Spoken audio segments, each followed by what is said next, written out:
Welcome to the Best Team Wins podcast with Adam Robinson. He's talking to today's industry leaders and entrepreneurs about the people side of their business.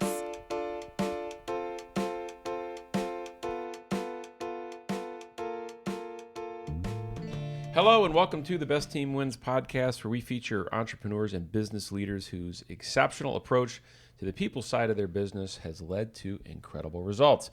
My name is Adam Robinson, and for the next 25 minutes, I'll be your host as we talk about how to build your business through better hiring.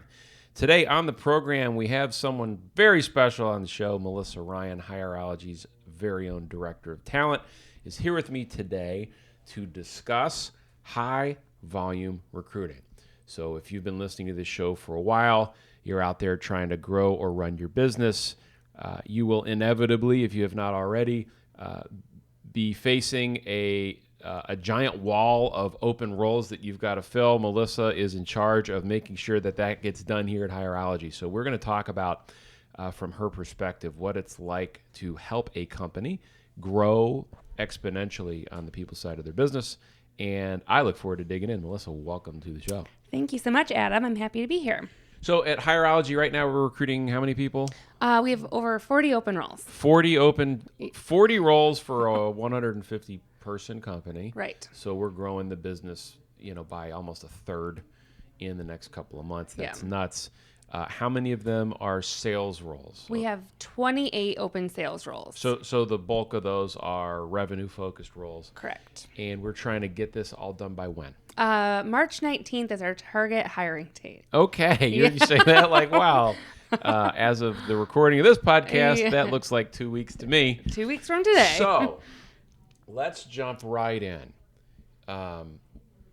What are we doing to make sure that happens? Because it's like a month ago, it was you working on the more manager and senior level roles that we had open, and our full-time recruiter on staff, Jordan Hester, running everything else. I see a lot of people around here now I didn't see last week. So let's talk about what you've done to help supplement what we need, which is probably just raw horsepower. Yeah. So when Peter and Julie, our CFO and COO, came to me and said, Melissa, we've identified this need. We are going to open, the 28 open sales roles. I obviously understood the business impact that it would have if these roles went unfilled. And so one thing, what? Lost revenue. So having, an open seat, you're not, not only are you losing revenue by not having somebody in that role, but if somebody, was previously in that territory, there's lost quota coverage as well. So can have a really big business impact. And, what we've identified here at Hireology is that for ramping salespeople, it can take anywhere from, depending on the level, 2 to 6 months. And so, I understand the urgency and wanting to get these people in the door as soon as possible. So what did we do? Yeah. So I obviously took a minute to process it. Thankfully, having the support of Peter, knew that I didn't have to do it all alone. So quickly, reached out to a staffing agency here in Chicago that I have a good relationship with, and leveraged them for currently 3 different resources. So we have someone here for sales recruiting, so, adding another horsepower to the process. And we have one individual here helping us source passive candidates. So, with sales talent, the best salespeople are not looking for jobs. And so having somebody solely focused on reaching out to these candidates within the Chicago market and, basically explaining why they should talk to us, give us 5-10 minutes on the phone. And then we have one person here helping us coordinate. So screening resumes, scheduling interviews, following up with candidates. So kind of someone at each point in the pipeline. And we also are working with, one direct hire agency to help us just with, additional funnel help as well. That's great. Melissa, that sounds like a sales process. Yes, it really, honestly, it truly is. And that's how, I took a step back and looked at it. I worked with our business operations team to look back at over the past 6 months, historically, how many applicants to candidates to phone screens to in-person interviews has it taken us to hire one person? And so that's helped me look at like setting goals and metrics for our team today. of what they need to focus on each and every day. That's great. All right. So we've got a team of support doing the heavy lifting here, which is awesome. There's a couple other things we've done. We had a sales open house last week that came out of nowhere, by the way. That was organized in about a day. Yep. Tell me about that. Yeah, so I've done this with previous companies, and what I found is that if you open your doors to candidates that may or may not be looking, they're able to come in and get just some perspective on your culture, see your office, and it's held after hours, so it's not taking any time out of their business day to just, see what it's like to work at Hireology. And I feel truly passionate that we have, one of the best cultures in Chicago. We have a really strong employment brand, and so if we can just get, an hour of these people's time to come in and, see for themselves what it's like to work here, then we can hopefully draw their interest and, appeal to them as a potential employer. So what'd you do to set that up? Yeah. So, we set it up about a week in advance. Obviously it was a really quick turnaround time. We, had an aggressive target. However, what I found is that if you set the date like 3 weeks in advance, you end up with a lot more like no-shows. So people RSVP yes, and then they don't show up. And so with a week's time, we leveraged, not only our internal team to post the invitation onto their social media, onto LinkedIn. We also were sending out, each of the recruiters were sending out at least 25 messages each day to passive candidates, just saying like, hey, we have this open house, just come in and check us out. We also have great partnerships with Built in Chicago and ITA. And so we were able to leverage, both of them to post out to their networks, post as an event. We, saw a lot of response. In total, we had about 40 RSVPs and about 30 attendees. That's great. So it was a really great turnout. Good. And what did they do when they got here? Yeah. So of course we had, some cocktails, beer and wine, and then appetizers. So, people love to eat and drink. True. So we had that here. But we organized just a quick, presentation. Our VP of Sales, Max Lowenbaum, presented on, the things that salespeople want to hear about. So, career progression, how can they grow? And then our core values, because that's so important to us, as we continue to hire and scale. So just a brief presentation on those 2 items. And then we also had a panel. So, we had 4 different members of our sales team at different levels, and those that had been, either one person that just started, and then ranging up to somebody that's been here for 2.5 years. It's been promoted 4 different times. So we wanted to tell the story across, all different levels and experiences of, what their experience has been here at Hireology. That's great. So all in, so for listeners to get a sense for what it took to throw that together in a week, I mean, this is something that's, no matter how big you are, when you're looking to hire, this is a tool they can use. Mm-hmm. How much time did you put into this? Excluding the actual couple hours of the event. Yeah. I would say, at least an hour a day dedicated to sourcing, and that was, myself and, Jordan and, the temps as well. Sourcing open house Yep. attendees. So reaching out to candidates on LinkedIn and other mediums just to say, hey, we're having this event, you should come.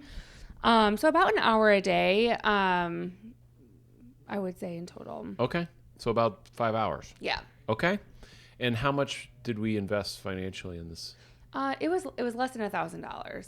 That's food and beverage, pretty much. Yep, exactly. And so from a return on investment standpoint, I mean, my goal is to hire 2 to 3 people from that event. But truly the impact I think that event had is that, on our employment brand, people were able to see why Hireology is different. And, ultimately we have 30 people that are raving fans that, want to work here. So that's great. Think we're going to get the hires? Yeah, I think so. Yeah. That's great. Yeah. So, for, listeners, as you think about your cost per hire, how much does it take you to get someone in the door in your business? If you add up all the money you spent on job boards last year and recruiters and, all the cost inputs to getting your hires made and divide that by the number of hires you made, you get a cost per hire number that for most companies is between $3,000 and $5,000, somewhere in there. So if we hire 3 people for $1,000, that's pretty outstanding. Yeah. ROI. Very, very cool. You've got people coming in on Saturdays doing interviews. Tell me about that. Yeah. So the thought behind a Saturday interview day, we are a high growth business, and, the managers are really busy, in meetings, back to back all day. And so to hire 28 people, the total number of interviews is around 300 interviews. And so for us to be able to carve out time outside of the business hours, not only, is it for the hiring managers less distraction, we actually have conference rooms available. It's just to be completely focused on interviews. I would say is just a more efficient way to use our time. And also for candidates, it allows them to not have to take time off during the workday. They're typically more flexible in kind of what times they can come in. So, to be able to crank out, hopefully like 15 interviews in a day versus scheduling, that over the course of a week, it just is, a lot more efficient. So I'm sure people are thinking, how people on Saturday, what did managers say when we said, hey, we need you on Saturday? And what are candidates saying when we're inviting them in on Saturday? Candidates are really appreciative of the flexibility. That's great. That's surprising to me. Yeah. Maybe it shouldn't be, but some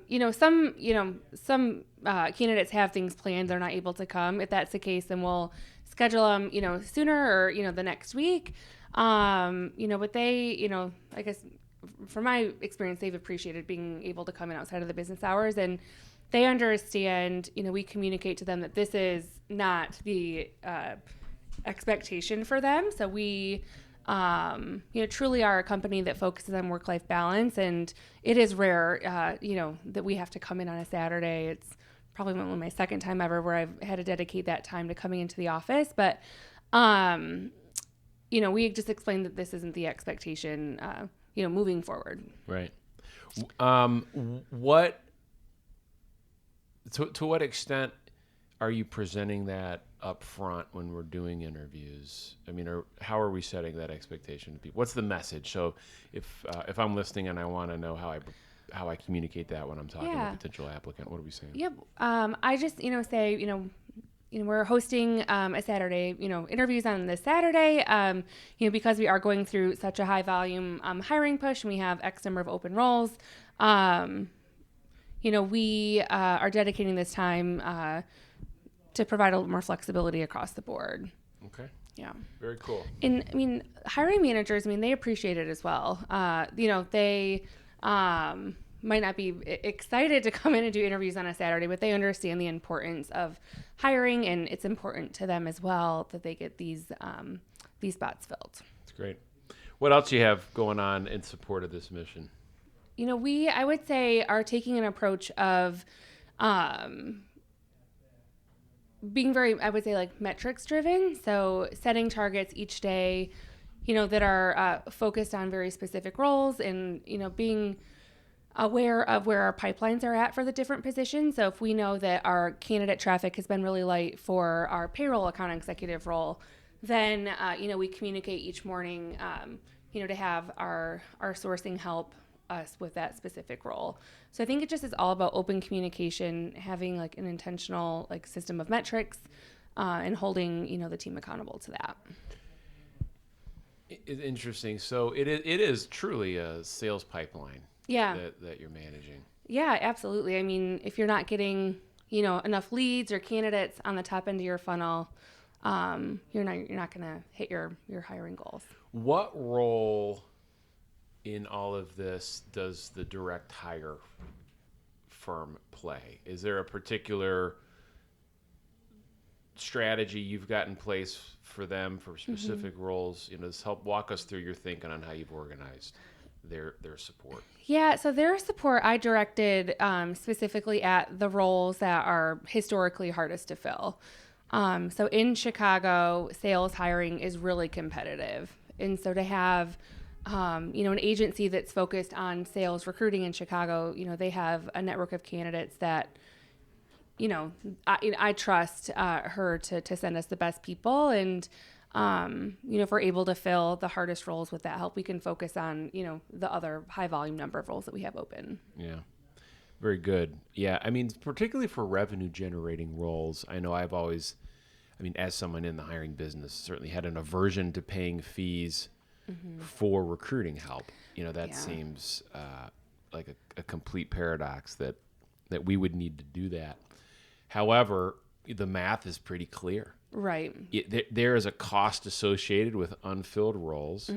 There is a payoff when sales start being generated that are months down the line, not years. And there's a certain dollar amount that it's worth to front load all of these hires. And anyone that comes in under the line with a fee structure, that's a pretty good investment to make. Yeah. I mean, it will pay for itself, within the first 3 to 6 months. So for folks listening to this, what was the amount of lead time you had?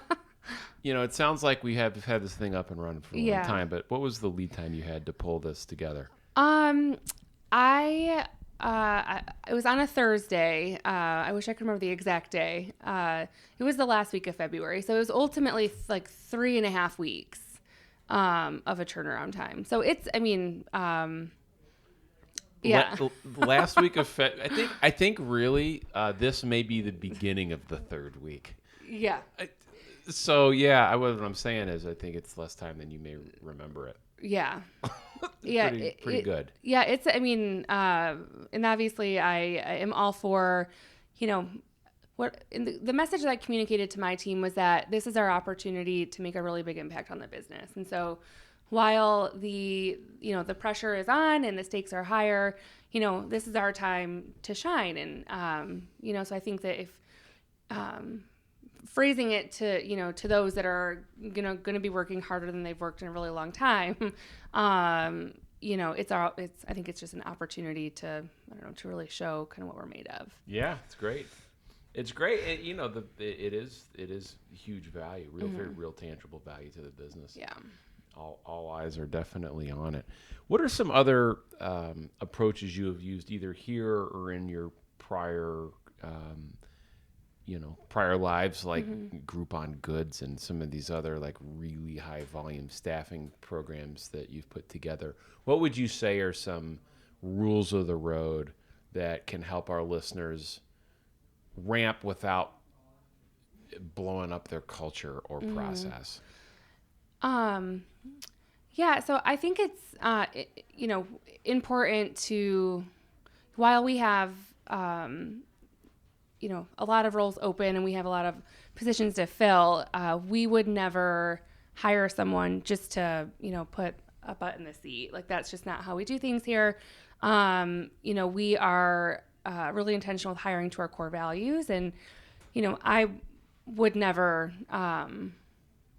there's a huge risk involved if you hire even just one person that you feel doesn't align with your core values. That can have a really negative impact on your culture and employment brand. So I would just caution against straying from your values. Cool. And in terms of do's and don'ts for working with vendors, for anyone who's not done that before, so when you pull the chain and get a bunch of help in the door, to take us through what's worked and not worked for you. What have you done well and what would you do differently? Yeah. So with the direct hire agency that we're working with, I think it's just really critical that they understand, obviously the opportunity and, the role itself, but they also need to really understand our culture and our core values. In order for us to hire the right person and for them to add value to us, we just want to make sure that they're putting the right candidates in front of us. And so I spent, over a few calls time with, the agency kind of talking through that. With the temps that we've brought to help us internally, each of them went through orientation just as a new hire did. So they can hear, how I talk to new hires about our core values and how we, basically integrate them into the business and just our culture, as well. So I think it's just important that they are able to talk about the company and, the culture just as any other employee would. Right. So it sounds like we're making the right investments of time to have these investments pay off. Yeah, absolutely. I mean, it's, even though everyone, is really busy, it's just important to pivot your schedule to really ensure, that they are, spreading the right message about your employment brand. And so as we wrap up here, a couple of things. I like to ask guests on the show, is there one particular book that or source of knowledge that really made an impact on what you do or how you approach what business or the professional let's scratch that. Let me ask this differently. We always like to ask guests on the show if there's a particular book that's been influential on the way that they approach business or life. For you, is there anything in your professional library that you would recommend to listeners that is applicable to what we've been talking about today? And I'm not just saying this because I'm on your podcast, but reading your book, I think, really helped me. Shameless plug, thank you.